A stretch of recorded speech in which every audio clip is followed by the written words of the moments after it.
আসসালামু আলাইকুম। কেমন আছেন সবাই? আশা করি ভালো আছেন। চলে আসলাম আরেকটা নতুন ভিডিও নিয়ে। আজকে কোনো ইনফরমেশন দেব না। আজকে কিছু কথা বলবো। সেটা আপনাদের আ ভালোর উদ্দেশ্যে আরকি।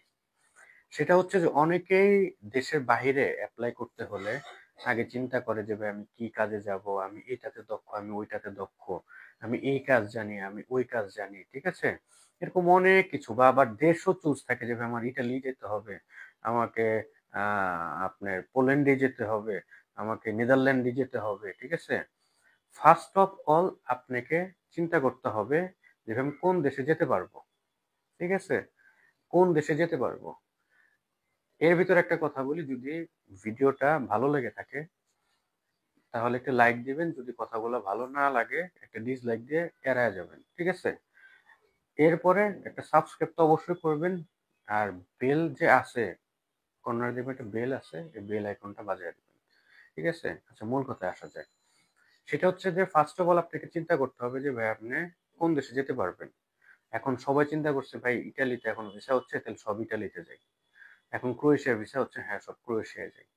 ভাই এখন সার্বিয়ার ভিসা হচ্ছে, সব চল সার্বিয়া যাই। না ভাই, আমরা করি কি যে যে পর্যন্ত একটা লেবুরে চিপা চিপা আপনার মনে করেন যে রস বের করার পরে ওইটা তিতা না হয়ে যায় সে পর্যন্ত আমরা ওই দেশটা ছাড়ি না।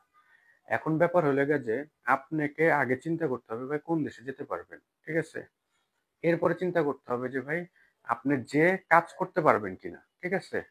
এরপরে আপনি সিলেক্ট করেন যে ভাই কোন কাজ আসলে ভিসাই যদি না পান, আপনাদের অনেকে আমরা আশেপাশে দেখি যে না ভাই আমার এই কাজই লাগবে, এখানেই যেতে হবে, ওখানে এই কাজ করে দিতে হবে। ভাই ইউরোপের ভিসাটা টোটালি অনিশ্চিত। আপনি যখন সৌদি আরব যাবেন বা দুবাই যাবেন ও ক্ষেত্রে আপনি চুজ করেন যে ভাই আমি এই কাজে যাব, ওই কাজে যাব। এটাতে আপনাকে চুজ না করে গেলে ওই দেশে যে কাজ করতে পারবেন না। বাট ইউরোপের ব্যাপারটা কিন্তু টোটালি ভিন্ন।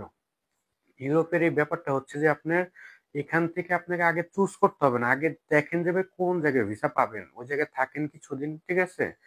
এরপরে পরিবেশ পরিস্থিতি বুঝবেন, কাজ কোনটা পারেন আস্তে আস্তে পাবেন। আমি আপনাকে চ্যালেঞ্জ দিয়ে বলতে পারি, যদি এখানে আমার ভুল হয় কমেন্ট করে জানাবেন। 100%-এর ভিতরে মাত্র 5% লোক যারা যে কাজের জন্য যায় সেই কাজ পায়। বাকি 95 জনই, মানে 95%-এর লোকই ইউরোপে কোনো ধরনের সেম কাজ পায় না। কারণ হচ্ছে যে এগুলা শুধু ভিসা কিনে নিয়ে আসে ভিসা করানোর জন্য। ঠিক আছে? এর যাওয়ার পরে যা বিভিন্ন কাজে দেয়। ঠিক আছে? কারো কারো আছে যে ভাই আমার প্যাকেজিং কাজে দিতে হবে। কারো কাজে আছে ভাই চকলেট ফ্যাক্টরিতে দিতে হবে, টিস্যু ফ্যাক্টরিতে দিতে হবে। ভাই এরকম করলে আপনি দেশের বাইরে যাওয়াটা আপনার জন্য টাফ হয়ে যাবে। ঠিক আছে? তো আশা করি এগুলা জিনিস আপনার মাথায় রাখতে হবে। ঠিক আছে? এখন তবে বর্তমানে যেমন হচ্ছে বাংলাদেশ থেকে ক্রোয়েশিয়া বলেন, তারপরে হচ্ছে যে আপনার হাঙ্গেরি বলেন, ঠিক আছে? তারপরে হচ্ছে যে আপনার উম এই সাইডে আরো বিভিন্ন কিছু কান্ট্রি আছে, এগুলোর ভিসা রেশিও অনেক ভালো। এগুলা দেশে যেতে পারেন। হোক বা স্টুডেন্ট, হোক বা সে ওয়ার্ক পারমিট। এখন যে দেশের রেশিও ভালো থাকে ওই দেশে ট্রাই করবেন, এটা তো স্বাভাবিক। ধন্যবাদ সবাইকে। আর ভিডিওটা যদি ভালো লেগে থাকে দয়া করে শেয়ার করে দিবেন। আল্লাহ হাফেজ।